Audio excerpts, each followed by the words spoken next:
Olha só que incrível. Super florido, não é mesmo?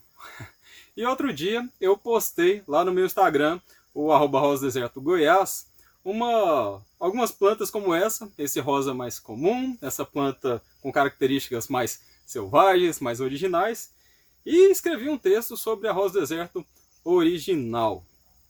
E algumas pessoas até colocaram um comentário lá, Luciano, eu queria entender mais sobre essa questão da rosa deserto original, por que é que tem híbrido, por que é que tem aquelas flores dobradas, triplas, com cores escuras, com outras cores completamente diferentes, por que é que acontece isso tudo, como é que eu faço para entender qual que é a diferença entre uma original e as híbridas. Bom, infelizmente, para começo de conversa, para entender os híbridos é extremamente complicado. Porque para a gente definir o que é uma espécie, a gente precisa de um conceito, a gente precisa definir exatamente o que é que a gente entende como espécie, e infelizmente nem mesmo os pesquisadores que trabalham com isso têm uma ideia tão clara sobre isso.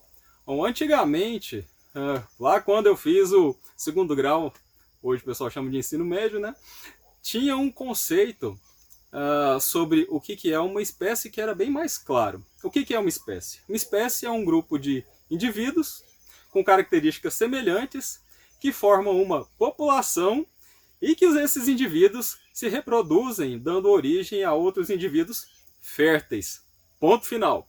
Bastante simples, era fácil de identificar o que era uma espécie, só que não.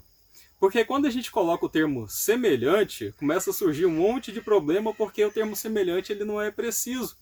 Por exemplo, se a gente tiver um casal aí onde um homem é muito alto, ele tem mais de 2 metros, com uma mulher mais baixinha, com 1,40, e viesse um pesquisador de outro planeta e olhasse o casal ali e fala, nossa, são duas espécies diferentes, eles estão cruzando e estão dando origem a indivíduos férteis. Mas essa é uma brincadeira, tá? É só para você ter uma noção de que semelhante, a gente precisa definir o que é isso. Por exemplo, se a gente tem uma rosa do deserto que é muito alta e a gente consegue polinizar com uma que é mais baixinha, uma mini, e dar origem a outras plantas que são férteis também, será que não é toda a mesma espécie? Essa questão é um pouco complicada porque existe até mesmo um grupo de pesquisadores, alguns poucos, tá? Eles são a minoria, que acreditam que rosa do deserto é toda uma espécie só.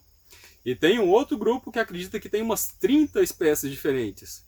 E no meio desses dois extremos tem o pessoal que define aí 4 ou 5 espécies. Eu gostaria até de fazer aqui uma série explicando todas as diferenças, o que é que eu enxergo, o que é que eu percebo, o que é uma espécie, o que é um híbrido. Mas, voltando para essa questão de como é que a gente identifica o que é uma rosa do deserto original, você pode começar vendo as flores, a flor rosa de uma camada só, que são aquelas plantas que a gente tem na natureza.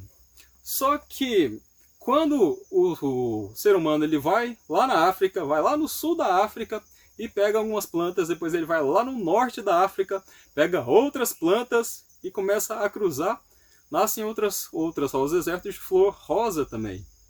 E aí a gente começa a entrar no tema dos híbridos. E dentro da biologia existem dois conceitos para essa questão de híbrido. Um é muito simples, que é o cruzamento entre duas espécies diferentes, e aí a gente precisa ter certeza sobre o que é uma espécie.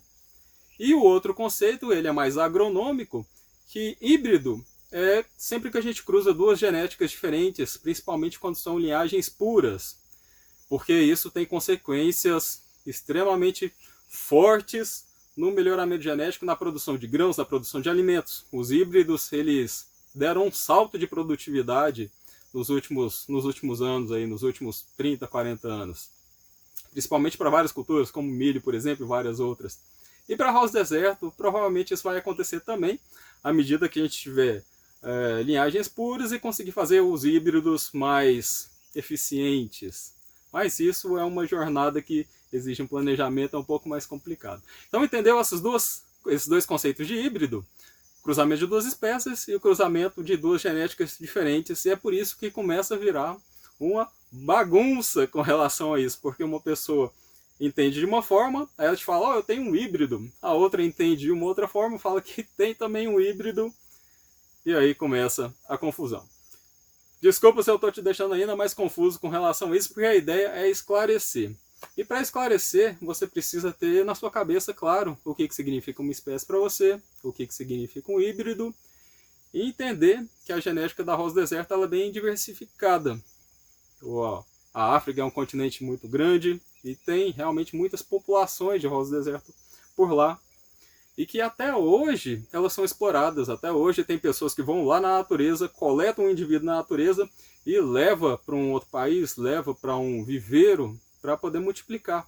Então pode ser que algumas pessoas recebam sementes de rosa do deserto originais, que vieram de uma única população, com características bem específicas, e pode ser que outras pessoas no Brasil recebam sementes, dessas que dão origem a flores rosas, já de cruzamentos, já de uma fase mais intermediária, onde a gente pega plantas com características mais interessantes, que são selecionadas, e aí cruza, e mesmo assim nascendo essas flores rosas com uma característica mais comum, ela já não é mais original, é um híbrido. Então a gente tem essas duas situações, flores rosas que são originais e flores rosas que são híbridos.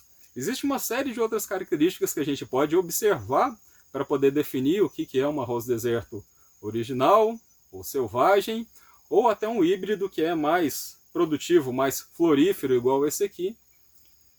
Mas elas não são tão simples assim. E aí é por isso que vieram os conceitos da genética, como por exemplo o conceito de número cromossômico. Em rosa do deserto a gente já sabe que por alguns trabalhos existem algumas espécies que têm 22 cromossomos.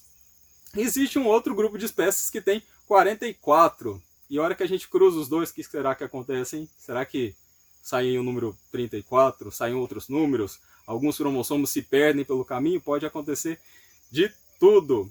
E é por isso que é tão interessante essa parte de genética, porque é ela que vai trazer para a gente maior clareza do que é uma espécie, o que é uma original, quais são os híbridos mais eficientes. É através da genética que a gente vai conseguir entender melhor, porque infelizmente só pela observação não é possível identificar. Mas uma coisa é clara, uma coisa é certa, existem rosas do deserto que são originais, que vieram de pequenas populações, que não são cruzamentos de coisas mais diversificadas, tem de tudo no mercado. Tem pessoas que têm no Brasil, né, rosa do deserto com mais de 30 anos, e é claro que uma rosa do deserto com mais de 30 anos, ela veio aí, provavelmente, de populações até originárias aí da África. E tem, é claro, aquelas rosas do deserto de coloração mais escura, dobrada, tripla, cores mais diversas, e essas, sem dúvida, são híbridos. Então existe até essa situação em que é fácil identificar o que é um híbrido, mas o que é uma original é mais difícil. Aproveita, deixa aqui nos comentários se te ajudou um pouco esse vídeo, se te deixou ainda mais confuso, ou se pelo menos clareou para você perceber que existe todo um universo com relação a esse tema. Curte o vídeo, deixa o seu comentário se você entendeu, se não entendeu, se ficou com dúvida, ou se quer ainda mais informação com relação a esse tema. E até o próximo vídeo.